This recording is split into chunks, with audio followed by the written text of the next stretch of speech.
We're rolling. Okay. Good afternoon. My name's Akua Gyamfi from the British Blacklist, and it's my absolute pleasure to be here with you guys today. We have screened for my film club, the Circle Film Club. We've screened Rustin twice. Both times, the audiences have come out emotional, a little bit pissed off, and amazed that this person has been erased from history. What's it been like? What's been some of the most emotional reactions to this story so far that you've experienced, both of you? Exactly that. All those feelings. I love that you said all of those feelings. When people are like, I'm mad. I'm mad at my education. I'm mad. Why don't I know? So it really helps us interrogate history a bit more. That's what I love.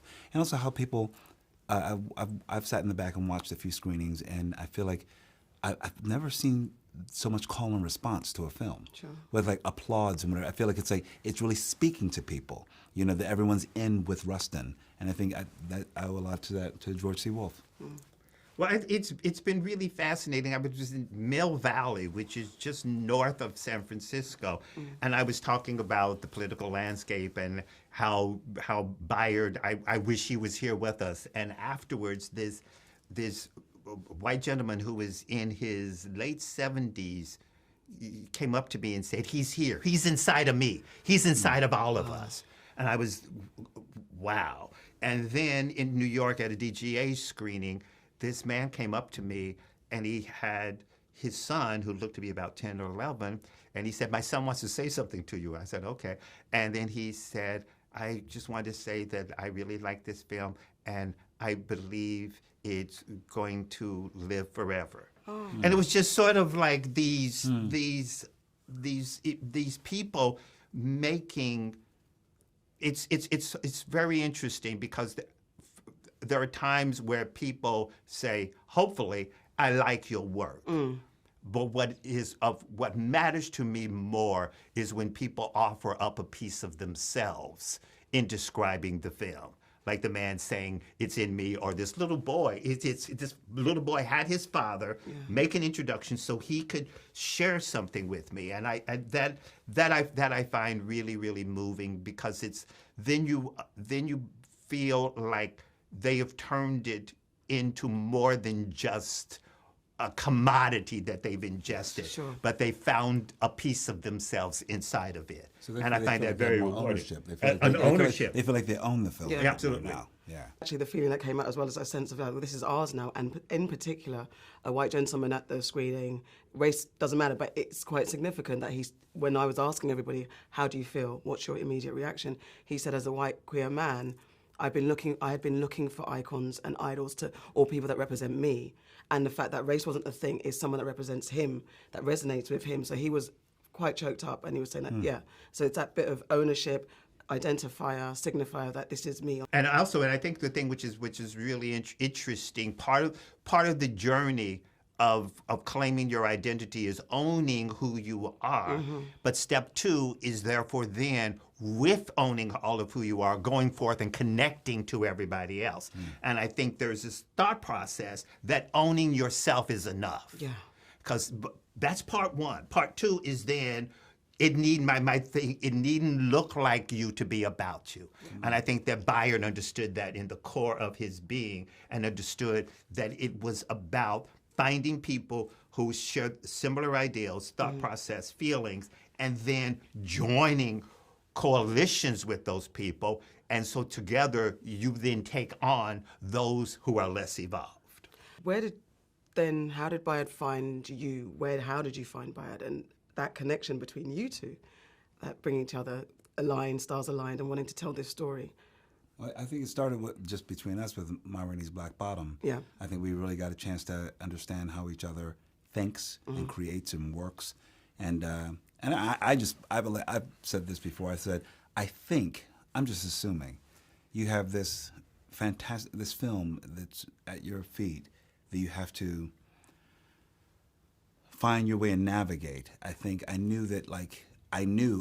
that George was calling on someone who could help be a partner and find that emotionally and be delicate and be willing, because working with George, he's you got to be up to the task to work with George.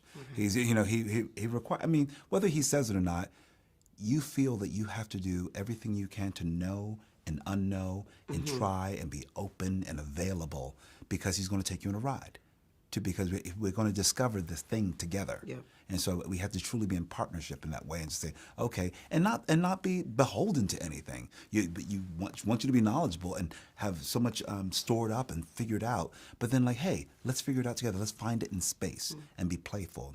And so I personally, when I seen the film, I see that. I see that that thing that we're seeking. And I think I can't actually give words to it, but I know it crackled and popped, and it was in the moment. And so it's something spiritual about it, I think, that we were seeking that involves George, myself, and Bayard. Yeah. You know? I also think that, you know, it's a thing which I firmly believe, you can act many things. You cannot act vulnerability. Sure. You have to embody vulnerability. And if everybody brings that degree of vulnerability to the work, and they're each are ferocious beasts who have done the work, when those ferocious beasts enter the gladiator ring and are acting out a scene, they're going to ignite dynamics within each other that's going to both magnify the vulnerability and the strength. And I think that's what human beings fluctuate between strength and vulnerability in an interesting and frightening and glorious way. And so that's what you want to celebrate. The snap, crackle, and pop of this is because I was struggling to find the words to articulate what this film, why it plays so well, and it's so smooth in its journey. And we don't often get that with biopics because you try and cram everything in. And I don't have a question for this, but it's just something about the smoothness of how this works and the cast that you pull together. What was most important about getting Bayard's story out to us? What was most important to you? Because there's so much you could have told. But because it's, you know, it's I remember at one point in school, somebody said, you don't start a project where you can, you start it where you have to. Right. And so I think it was 1963 was a really fascinating year in terms of America and the civil rights movement. I mean, when you think about it, so the March on Washington happened August 1963. 2 or 3 weeks later, 4 little girls at the 16th Street Baptist Church got blown up. By November, a president had been assassinated.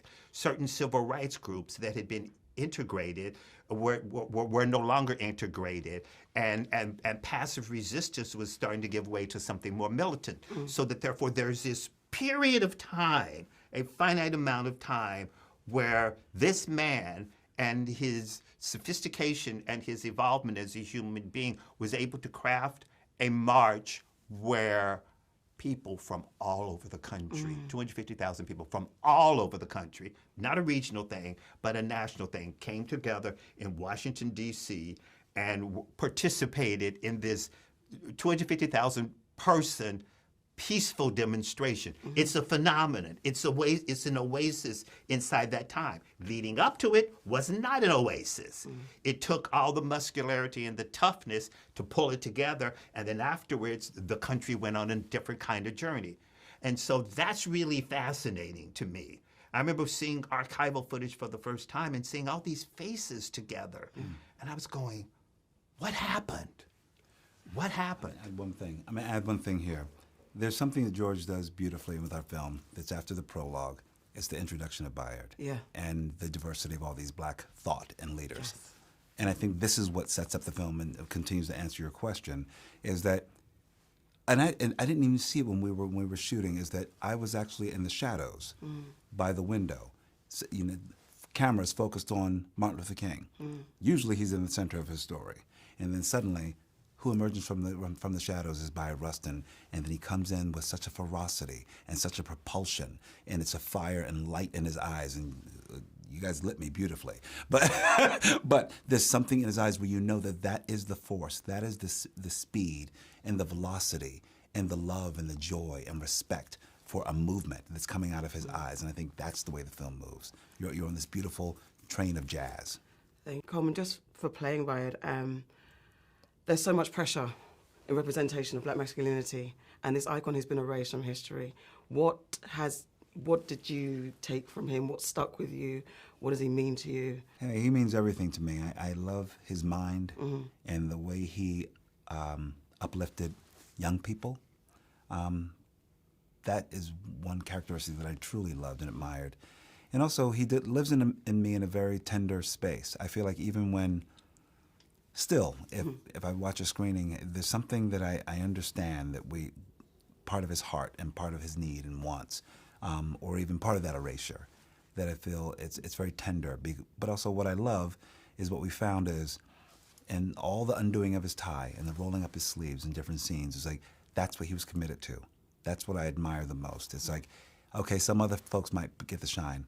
I'm committed to the work because I have to be, because the work is what's matter. You get back on that set. You get back to do that work.